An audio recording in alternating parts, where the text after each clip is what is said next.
नमस्कार नमस्कार. तुफान आलयाच्या या 10व्या भागात मी सर्वांचं मनपूर्वक स्वागत करतो. वेलकम वेलकम स्वागतम. दोस्तो, यंदा महाराष्ट्रातील 46 तालुक्यांमध्ये सत्यमेव जयते फार्मर कपच्या रूपानं आलं एक तुफान.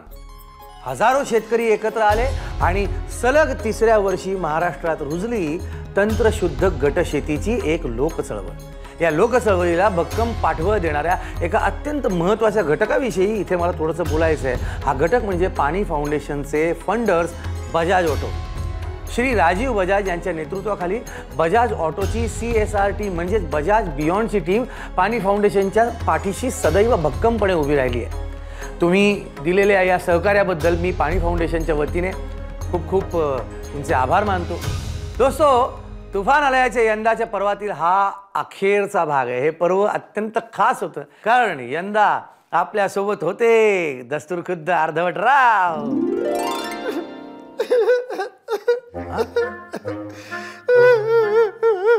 अर्धवटराव, इज एव्हरीथिंग ऑल राईट? नीट आहे का सगळं? बरं आहे? अखेरचा भाग माझा तर ऊर दाटून आलाय, गळा भरून आलाय. अर्धवटराव, असे सेंटी होऊ नका. हे बघा, किती मस्त प्रवास होता यंदाचा, आहे की नाही? म्हणजे जबरदस्त कामगिरी केली आपल्या सगळ्या शेतकऱ्यांनी आणि तुम्ही केलेले प्रयोग सुद्धा अफलातून होते. आता ते काही फसले म्हणा, ही गोष्ट वेगळी, पण मजा आली की नाही? मजा आली की नाही? हो हो, मजा तर आलीच. तर अर्धवटराव, तुम्हाला एक दाखवू का फ्लॅशबॅकची स्टोरी? फ्लॅशबॅक म्हणजे पिक्चर मध्ये असतो तसा? येस. तर आता आपण जाऊया यंदाच्या खरीप हंगामाच्या एकदम सुरुवातीला आणि पाहूया तेव्हा घडलेली एक अत्यंत अफलातून कहाणी. यंदा खरीप हंगाम तोंडावर आला आणि उत्तर सोलापूर तालुक्यात वातावरण तापलं. तालुक्यातले एक नव्हे दोन नव्हे तर तब्बल 17 शेतकरी गट एकत्र जमले आणि काहीतरी खलबत सुरू झाली. कमीत कमी खर्चामध्ये आपल्याला बियाण्याचं कसं उपलब्धता होईल, म्हणजे आपले 4 पैसे कसे वाचतील, ह्याच्यासाठी आपण ते मीटिंग आयोजित केली होती. ह्याच्यात गेल्या वर्षीपेक्षा आपल्याला बी स्वस्त भेटलं पाहिजे अशी खरेदीचं आपण तयार करू. यंदा 17च्या 17 गटांनी एकत्र निविष्ठा खरेदी करत बंपर डिस्काउंट मिळवायचाच असा ठाम निर्धार केला आणि त्याच्यासाठी एक स्ट्रॅटेजी ठरवली. सगळ्यांच्या टोटल 910 बॅगा झाल्या. मग त्यांना सांगितलं की आता तुम्ही काय करा, तुमच्या गावातल्या कृषी सेवा केंद्रवाल्याला सांगा की आपल्याला 910 बॅगांची खरेदी करायची. तू किती देतो तुझी किंमत? कोण किती किमतीला देतंय, कोण किती किमतीला देतंय, हे पहिल्यांदा आम्ही सगळ्यांकडून त्याचा अंदाज घेतला. मार्केटमधल्या भावाचा सगळा डेटा गोळा करून मग पुढचा डाव रचला गेला. सगळ्यांचे रेट आणल्यानंतर आम्ही बसलो, कुठल्या दुकानदाराचा रेट कसा आहे ह्याचा सगळ्यांनी अभ्यास केला. जो कमी किमतीत खत आणि तुमचं बियाणं देईल त्याच्यावरती फोकस करून त्या सगळ्यांच्या मान्यतेनं त्या दुकानातून बियाणं घेण्याचं ठरलं. आणि काय आश्चर्य, कलेने डिस्काउंट गेलं वाढत आणि भाव होत गेला कमी. तर आम्हाला सुरुवातीला 2600 रुपयापर्यंत एका बॅगची किंमत सांगण्यात आली होती. तिथून आम्ही कमी करत करत करत 2400, 2200, 2000 असं करत शेवटी एका दुकानदाराने आम्हाला 1600 रुपयाला ते आमचं किंमत अंतिम किंमत ठरली. इतकंच नव्हे तर वाहतुकीच्या खर्चातही मोठी बचत झाली. तालुक्यातले जवळजवळ 13 गाव आहेत. त्याच्या 13 गावाला प्रत्येक गावाला जायचं म्हणलं तर 1000, 2000, कुणाला 3000, कुणाला 4000 असा खर्च येतो. आमचा जो प्रत्येकाचा वेगवेगळा ट्रान्सपोर्टेशनचा जो खर्च होणार होता तो पण खर्च आमचा वाचला आणि आमच्या घरी खत आणि बियाणं दोन्ही एकत्र येऊन पडलं. त्यामुळे मोठ्या प्रमाणात आमची बचत झाली. वेळ, कष्ट आणि पैशाची भरमसाठ बचत तर या शेतकऱ्यांनी करून दाखवलीच, शिवाय मान, सन्मान आणि पाहुणचार मिळवला तो वेगळाच. पहिल्या सुरुवातीला जे आम्ही एकटे जात होतो त्यावेळेस जो दुकानदार आम्हाला किंमत द्यायचा नाही, पण आता 900 बॅग जर आपल्या विक्री नाही झाल्या तर आपल्याला मोठा फटका बसू शकतो असं त्यांनी विचार करून ते या साहेब बसा, पाणी घ्या, चहा घ्या असं करायचे. तर आम्ही गटानं गेल्यामुळं आम्हाला एकदम या बसा ना, पहिल्यांदा आल्याबरोबर नमस्कार, पहिला चहा मागवायचा आणि मी एकत्र खरेदी केल्यामुळे आम्हाला इतका खूप मान मिळाला की बस झालं. उत्तर सोलापूर तालुक्यातील शेतकऱ्यांनी अख्ख्या महाराष्ट्रासमोर एकतेचा एक नवा विक्रम प्रस्थापित केलाय.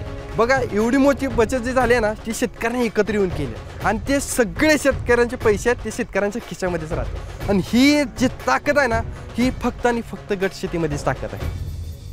बाप रे बाप, अर्धवटराव आहे की नाही जबराट.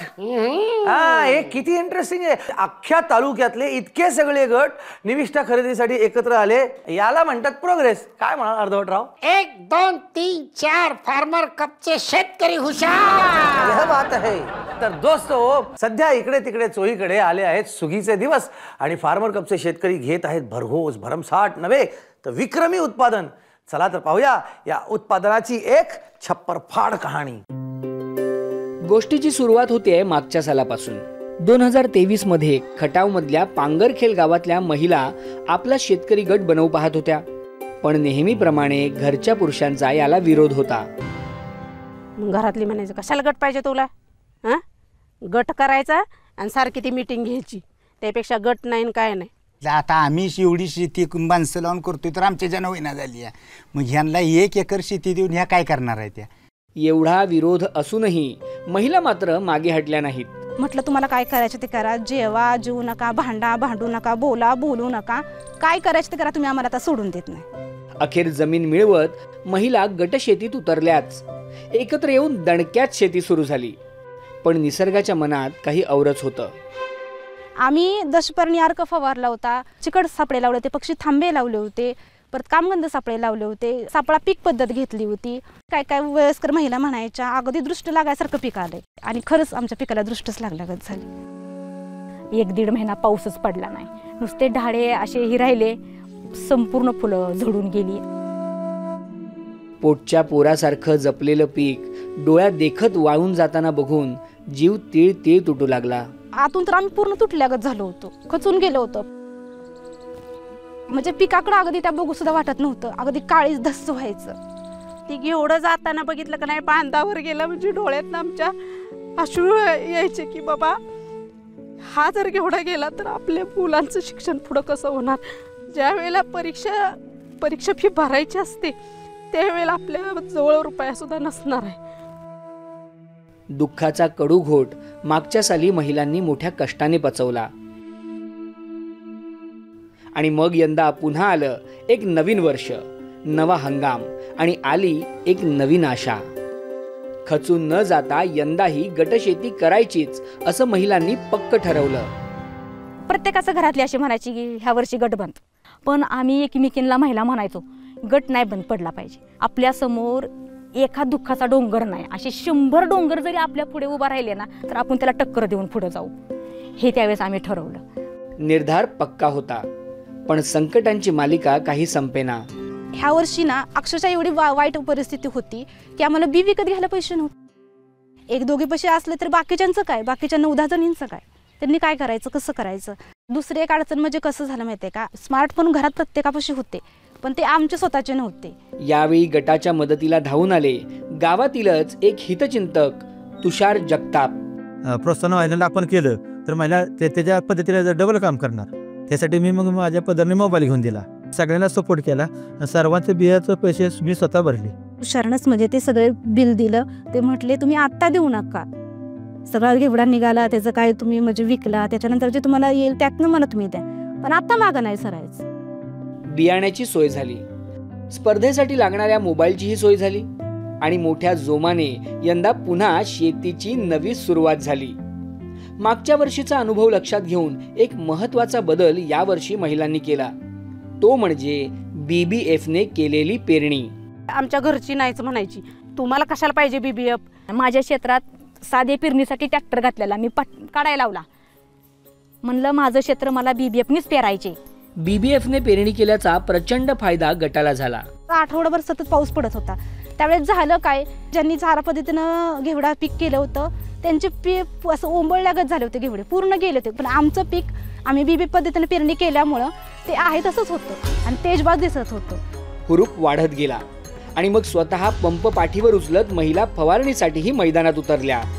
कुणी 15 लिटर घेतलं, कुणी 20 लिटर घेतलं, कुणी 10 लिटर घेतलं, ज्याची ताकद जेवढी सपोर्ट देईल त्या ह्याच्यावर सगळ्यांनी पंप उचलले आणि सर्व महिलांनी दशपर्णी आर्कची सुद्धा फवारणी केली.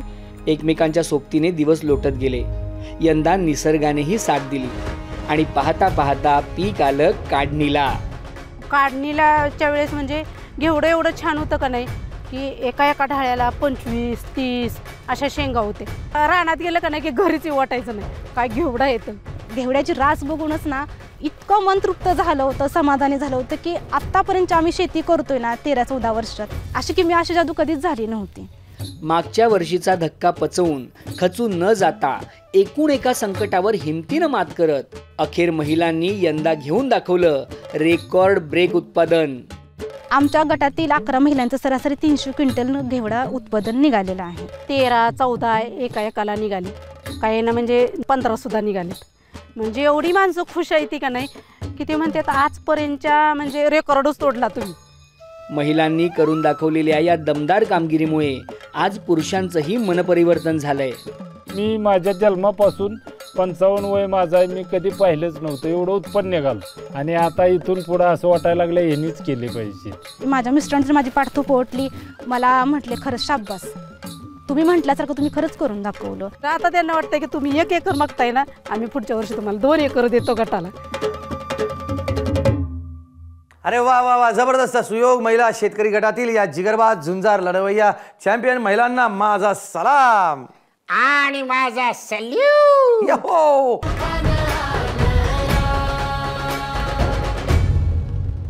दोस्तो हो, सत्यमेव जयते फार्मर कपचे अनेक शेतकरी भरमसाठ उत्पादन तर घेत आहेतच, शिवाय या उत्तम दर्जाच्या उत्पादनाची योग्य त्या बाजारात वरचढ भावात विक्री करून बक्कळ पैसाही कमवत आहेत. चला तर पाहूया अशाच एका गटाची अवाक करणारी कहाणी. सिन्नरमधल्या कोमलवाडीत यंदा तयार झाला तरुणांचा भैरवनाथ शेतकरी गट आणि गटाने मोठ्या हिमतीने उडी घेतली ती टोमॅटोच्या पिकामध्ये. सर्व गटाने टोमॅटो आणि एकच जात निवडली, ती म्हणजे 2048 म्हणून. त्याचं कारण असं की त्या मालाला मागणी जास्त असते. टोमॅटोच्या पिकासाठी लागणाऱ्या एका सुतळीपासून ते मल्चिंग पर्यंत प्रत्येक गोष्ट गटाने एकत्रच खरेदी केली. आमच्या डोक्यात पहिले यायचं गेल्या काय आम्हाला बार्गेनिंग करा आणि डिस्काउंट किती देणार ते सांगा आम्हाला. 1,41,40,000 रुपयाची आमच्या गटाची बचत झाली होती. म्हणजे विचार जर केला तर 10,000, 15,000 रुपये एका शेतकऱ्याची तिलाच उत्पन्न त्यांनी खिशात घातलं होतं. संपूर्ण हंगामात एकूण एक SOPचं गटाने पालन केलंच, शिवाय आणखी एक भारी गोष्ट केली. रसायनांचा वापर कमी करत आपला मोर्चा वळवला तो नैसर्गिक कीड नियंत्रणाच्या पद्धतींकडे. विषमुक्त टोमॅटो बनवण्यासाठी आम्हाला या दशपर्णी आर्क, बायोमिक्स, निमार्क या सर्व गोष्टींचा फायदा झाला. म्हणजे जो हजारो प्रजनन करणार, जो अंडी देणारा जो पतंग होता तो एका चिकट सापळ्यामुळं, एखाद्या कामगंध सापळ्यामुळे अटकला गेला आणि हजारो किडी तिला जागेवर नष्ट झाल्या. ह्या एकात्मिक कीड व्यवस्थापनात आम्हाला भरमसाठ म्हणजे खूप मोठ्या प्रमाणात फायदा झाला. मग हळूहळू हंगाम सरत आला. आले सुगीचे दिवस. लाल लाल टोमॅटोंनी शेत झालं लाले लाल आणि शेतकरी होऊ लागले मालामाल. मालाची क्वालिटी इतकी सुपर होती की व्यापारी आमच्या गाडीजवळ यायचे. चालू रेटमध्ये जो भाव होता त्या भावापेक्षा 25 ते 30 रुपये रेट जादा देऊन माल खरेदी करायचा आमचा व्यापारी. बंपर उत्पादनासोबतच मिळाला बंपर नफा. 1,20,00,000 उत्पन्न झालं आणि त्यामध्ये सर्व गटाचा एकूण जो खर्च जो झाला होता तो होता 13,00,000. म्हणजे गटाला पूर्ण शिल्लक राहिलेले पैसे जे होते ते 1,07,00,000 रुपये. एवढे पैसे इथून माग आम्ही कधीच बघितले नव्हते. आतापर्यंत कोणाच्या तोंडून ऐकलं नव्हतं, गावामध्ये नव्हतं ऐकलं की 7-7.25 रुपये एकरी नफा राहू शकतो. हे अद्यापपर्यंत घडलेलं नव्हतं. एक विशेष आनंद सगळ्यांच्या चेहऱ्यावरती पसरला. गारवा हे पण होऊ शकतं किंवा इतका मोठा आकडा पण आपण क्रॉस करू शकतो. कोमलवाडी गावात यंदाच्या दिवाळीची रौनकच काही और होती. अक्षरशः मला असं वाटतं की पहिली दिवाळी एवढी थाटामाटात आणि एवढी जोरात झाली. आम्ही सगळ्यांना एकमेकांना स्वीटनी गोडतोंड केलं. त्यानंतर आम्ही तिथं फटाके वगैरे वाजवले. चांगल्या प्रकारे इतका आनंद साजरा केला. याच्या अगोदर कधी प्रत्येकी माणसाने कधी असा आनंदच साजरा केला नव्हता. एवढा आनंद तिथे येऊन साजरा केला आम्ही. एकत्र येऊन काहीही अशक्य नाही याचा आत्मविश्वास आज भैरवनाथ शेतकरी गटाने स्वतःसाठी हासिल केलाय. गटाचा खरा राज आहे की ज्यावेळी तुम्ही एकत्र याल तर तुमचे सगळे प्रॉब्लेम सॉल्व्ह होतील. आणि एकट्यानं जर राहिले ना तुम्हाला कोणी व्यापारी विचारत नाही, ना तुम्हाला दुकानदार विचारत नाही, कोणीच विचारणार नाही. शेतकरी हा जर एकत्रित एक गटाने एका विचाराने जर शेती केली तर शेतकरी हा खरंच मालामाल होऊ शकतो. वा, जबरदस्त. भैरवनाथ शेतकरी गट लय भारी काम केलं गाड्यानं तुम्ही. या मातीतून कोटभर रुपये पैदा करून दाखवले. जबराट. आता आपण पाहूया फार्मर कपच्या झटपट बातम्या.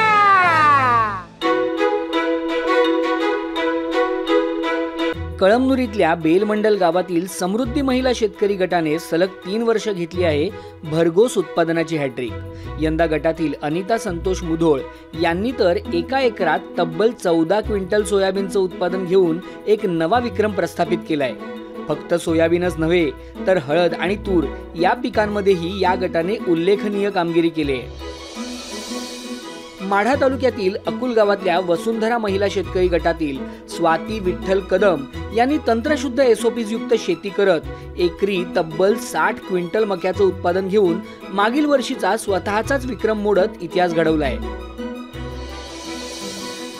लोहा तालुक्यातील पारडी येथील प्रगती महिला शेतकरी गटाने कापूस आणि मूग पिकात अपार यश मिळवलंय. गटातील सदस्य लक्ष्मी बबन पवार यांनी एका एकरात चक्क 10 क्विंटल कापूस पिकवून दाखवलाय. एवढंच नाही तर त्यांनी आंतरपीक म्हणून मुगाचं 1.5 क्विंटल उत्पादन घेतलंय. खुलताबाद मधल्या खिरडी गावातील संत सावता टोमॅटो शेतकरी गटाचे सदस्य दत्तू दादाराव गोरे यांनी सलग 3ऱ्या वर्षी आपल्या उत्पादनाचा चढता आलेख कायम ठेवलाय. 2022 मध्ये एकरी 600 कॅरेट, 2023 मध्ये 800 तर यंदा 2024 मध्ये चक्क 1000 कॅरेट इतकं प्रचंड उत्पादन त्यांनी घेऊन दाखवलंय. आटपाडीतल्या विठलापूर गावातील संजीवनी महिला शेतकरी गटाच्या ललिता बाड यांनी अतिवृष्टीच्या भयंकर संकटाशी सामना करूनही हिम्मत न हरता फक्त एसओपीच्या जोरावर प्रति एकर 42 क्विंटल मका पिकवून दाखवलाय. तुमच्या जिद्दीला आमचा सलाम. वा वा वा, मस्त असत दोस्तो. तुफान आलयाच्या या अखेरच्या भागात इथेच थांबूया. चितू, आता आपण कधी भेटणार रे? किती क्षणभंगूर असतं हे जीवन. जगलो वाचलो तर भेटूया बाबा. असं अभद्र बोलू नये, नीट बोलावं. सत्यमेव जयते फार्मर कपच्या पुरस्कार सोहळ्यात भेटूच की आपण. ओ येस. तर दोस्तो, तुम्हा सर्वांचे खूप खूप आभार. अर्धवटराव, तुमचे आभार मानून मी तुम्हाला पर्क करणार नाही. आम्ही एकमेकांवर प्रेम केलं, तुम्ही एकमेकांवर भरभरून प्रेम करा. एकमेकांची सगळ्यांची काळजी घ्या. आमच्यावर तुमचा जीव असावा, कळावे लोभ असावा. काय आलं या? तुफान आलया,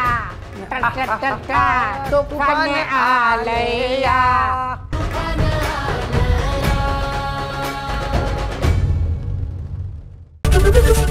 एबीपी माझा, उघडा डोळे बघा नीट.